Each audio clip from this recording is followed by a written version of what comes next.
കുട്ടികളുടെ വിദ്യാഭ്യാസം,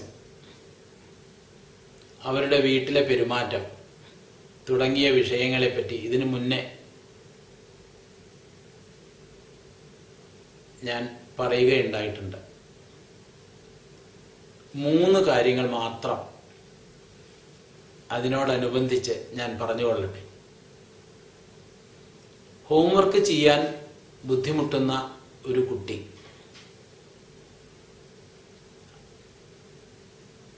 വീട്ടിൽ സ്കൂളിൽ നിന്ന് വരുമ്പോൾ എന്നും ഗേറ്റ് അടയ്ക്കാൻ മറന്നുപോകുന്ന ഒരു കുട്ടി, ഈ 2 സന്ദർഭങ്ങളെ വ്യക്തമായി വേർതിരിച്ചറിയാൻ അച്ഛനമ്മമാർക്കും ഒരു വേള അധ്യാപകർക്കും കഴിയുമെങ്കിൽ പേരന്റ് ഇഫക്റ്റീവ്നെസ് ട്രെയിനിങ് എന്ന തോമസ് ഗോർഡൻ കൊണ്ടുവന്ന ഒരു പ്രത്യേക മനഃശാസ്ത്ര രീതി ഇവിടെ പ്രധാന കാതലായ ഭാഗം നിങ്ങൾക്ക് അറിഞ്ഞു എന്ന് ഉറപ്പുവരുത്താം. ആദ്യം പറഞ്ഞ ഹോംവർക്ക് ചെയ്യാൻ ബുദ്ധിമുട്ടുന്ന കുട്ടിയുടെ കാര്യത്തിൽ അവനെ സഹായിക്കുകയല്ല വേണ്ടത്.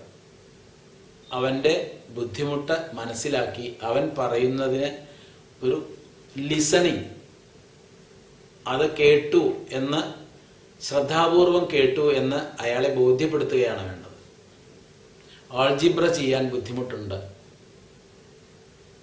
എന്ന് ഇങ്ങോട്ട് പറയുന്ന കുട്ടിയോട് ആൾജിബ്ര ബുദ്ധിമുട്ടുള്ള ഒരു കാര്യമാണ് എന്ന് അങ്ങോട്ട് പറയുക. അവൻ്റെ പേടി, അടുത്ത ദിവസം ഹോംവർക്ക് ചെയ്യാതെ ക്ലാസ്സിലേക്ക് പോകുമ്പോഴുള്ള പേടിയും കൂടി അച്ഛനോ അമ്മയ്ക്കോ അറിയാൻ കഴിഞ്ഞാൽ അതിലെ പ്രതികരണ രീതി പരിപൂർണമായി. എന്ന് വെച്ചാൽ, you fear going to school tomorrow without doing your homework. Homework ചെയ്യാണ്ട് നാളെ സ്കൂളിൽ പോകാൻ പേടിയുണ്ട് എന്നുള്ള കാര്യം ഞാൻ അറിയുന്നു എന്ന് കുട്ടിയെ ബോധ്യപ്പെടുത്തിയാൽ മതി. അവിടെ കുട്ടിയെ ഹോംവർക്ക് ചെയ്യാൻ സഹായിക്കുകയല്ല വേണ്ടത്. അതേപോലെ കുട്ടി പറഞ്ഞിട്ടുള്ളതിനെ ശ്രദ്ധിക്കാതിരിക്കുകയും വേണ്ട. അപ്പോൾ ഈ സന്ദർഭത്തെ തോമസ് ഗോർഡൻ അദ്ദേഹത്തിൻ്റെ പേരന്റ് ഇഫക്റ്റീവ്നെസ് ട്രെയിനിങ്ങിൽ വിളിച്ചിരിക്കുന്നത് ചൈൽഡ് ഓണിംഗ് പ്രോബ്ലം സിറ്റുവേഷൻ എന്നാണ്, COP. എന്നാൽ എന്നും സ്കൂളിൽ നിന്ന് വരുമ്പോൾ ഗേറ്റ് തുറന്നിട്ട് അത് അടയ്ക്കാതെ വരുന്ന കുട്ടിയുടെ കാര്യത്തിലോ, അവിടെ കുട്ടിക്ക് വലിയ വിരോധമൊന്നുമില്ല. അവൻ സ്കൂളിൽ നിന്ന് വരും, പല പ്രാവശ്യം പറഞ്ഞിട്ടും അവന് മനസ്സിലാവുന്നില്ല ഗേറ്റ് അടയ്ക്കണമെന്ന കാര്യം. വാസ്തവത്തിൽ ഈ 2 സന്ദർഭവും തികച്ചും വ്യത്യസ്തങ്ങളാണ്. ഗേറ്റ് തുറന്നിട്ട് വരുന്ന കുട്ടിയുടെ ഈ പ്രശ്നം ശരിക്കും ആദ്യം ബാധിക്കുന്നത് കുട്ടിയുടെ അച്ഛനെയോ അമ്മയോ അല്ലെങ്കിൽ വീട്ടുകാരെയോ ആണ്. അതുകൊണ്ട് തന്നെ ഈ സന്ദർഭത്തെ നമുക്ക് പേരന്റ് ഓണിംഗ് പ്രോബ്ലം സിറ്റുവേഷൻ എന്ന് പറയാം, POP. ഇതിന് വേണ്ടത് ഗേറ്റ് തുറന്നിടുമ്പോൾ പശു ഉള്ളിൽ കയറിയിട്ട് വാഴ കടിക്കുമെന്നാണ് എനിക്ക് പേടി എന്ന് പറയുന്നതല്ലേ ഉത്തമം. ഇവിടെ കുട്ടിയെ നമ്മൾ ബ്ലെയിം ചെയ്യുന്നില്ല. ആദ്യം പറഞ്ഞ ലിസണിങ്, ചൈൽഡ് ഓണിംഗ് പ്രോബ്ലം സിറ്റുവേഷനിലും ഇപ്പോൾ പറഞ്ഞ മെസ്സേജ് പേരന്റ് ഓണിംഗ് പ്രോബ്ലം സിറ്റുവേഷനിലും നടപ്പിലാക്കിയാൽ കുട്ടികളുടെ പ്രശ്നങ്ങളിൽ ഏറെക്കുറെ പരിഹാരം കണ്ടെത്താൻ കഴിയും എന്ന അനുഭവത്തിലൂടെ എനിക്കറിയാം.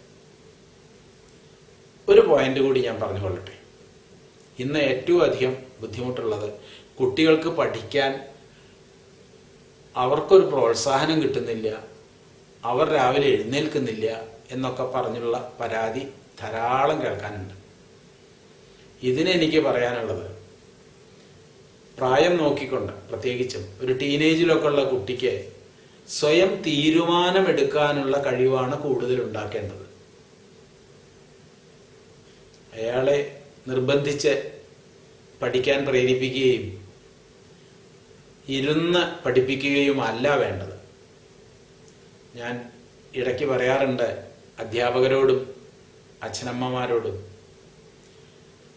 ഭക്ഷണം നിങ്ങൾ തന്നില്ലെങ്കിലും വിരോധമില്ല, എൻ്റെ വിശപ്പ് നിങ്ങൾ എടുക്കരുത് എന്നാണ് ഒരു കുട്ടിയുടെ അപേക്ഷ.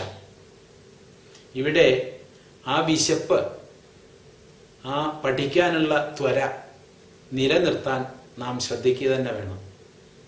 ഒരു ഉദാഹരണം കൊണ്ട് വ്യക്തമാക്കാം. സ്വാശ്രയ ശീലം വളർത്തേണ്ടത് എങ്ങനെ എന്നുള്ളതിൻ്റെ മറുപടിയാണ് ഞാൻ പറയുന്നത്. കുട്ടി തീരുമാനമെടുക്കുകയാണെങ്കിൽ അവൻ അത് നടപ്പിൽ വരുത്തും. അച്ഛനമ്മമാരോ അധ്യാപകരോ എടുക്കുന്ന തീരുമാനം കുട്ടി നടപ്പിൽ വരുത്തണമെന്നില്ല. ഉദാഹരണത്തിന് രാവിലെ എഴുന്നേൽക്കാൻ മടി കാണിക്കുന്ന കുട്ടി, ആ കുട്ടിക്ക് ഒരു ചോയ്സ്, ഒന്നിലധികം പോംവഴികൾ ഉള്ളതിനെയാണ് ചോയ്സ് എന്ന് നമ്മൾ പറയാറുള്ളത്. അപ്പൂ ഇപ്പൊ സമയം 6 മണി, വേണമെങ്കിൽ 5 മിനിറ്റ് കൂടി കിടന്നോ എന്ന് പറഞ്ഞാൽ അവന് നമ്മളൊരു ചോയ്സ് കൊടുക്കുകയാണ്. രാവിലെ എഴുന്നേൽക്കാം 6 മണിക്ക്, അല്ലെങ്കിൽ 5 മിനിറ്റ് കഴിഞ്ഞിട്ട്. ഇടയ്ക്ക് പുതപ്പ് ഒന്നുകൂടി മൂടിക്കൊണ്ട് പറയും ഞാൻ കുറച്ചും കൂടി കഴിഞ്ഞിട്ട് എഴുന്നേൽക്കാമെന്ന്. ആവട്ടെ. പക്ഷേ അമ്മ പറഞ്ഞ ഈ വാക്കുകൾ അവൻ്റെ തലയിൽ കയറിയ നിലയ്ക്ക് അതിങ്ങനെ അയാളെ ബുദ്ധിമുട്ടിച്ചുകൊണ്ടിരിക്കും. ഇത് ശരിക്കും നിങ്ങളൊന്ന് പരീക്ഷിച്ച് നോക്കൂ. Give him A choice. അയാളുടെ തീരുമാനമാക്കി മാറ്റാൻ ഉള്ള ഒരു വഴിയാണ് ഇപ്പൊ പറഞ്ഞത്. പിന്നെ എപ്പോഴും കുട്ടികളുടെ പല ചോദ്യങ്ങൾക്കും ആ ചോദ്യങ്ങളെ അനുമോദിക്കുന്നതിന് പകരം പെട്ടെന്ന് ഉത്തരം കൊടുക്കുകയല്ല വേണ്ടത്. ആ ചോദ്യം ചോദിക്കാനുള്ള തൻ്റെ ഇടം അവൻ കാണിച്ചില്ലേ, അതിന് അവനെ അനുമോദിക്കുക, പെട്ടെന്ന് മറുപടി പറയാതിരിക്കുക. പിന്നെ അവൻ ചെയ്ത നല്ല കാര്യങ്ങളെ അർത്ഥപൂർണമായി അനുമോദിക്കുക. ഇതൊക്കെയാണ് കുട്ടികളിൽ സ്വാശ്രയശീലം വളർത്താൻ ഉപകരിക്കുന്ന ഘടകങ്ങൾ. അങ്ങനെ ഈ 3 പോയിന്റുകൾ പറഞ്ഞുകൊണ്ട് ഞാൻ നിർത്തുകയാണ്. ഒന്ന്, COPയിൽ ലിസണിങ്, ശ്രദ്ധിക്കുക എന്നത്.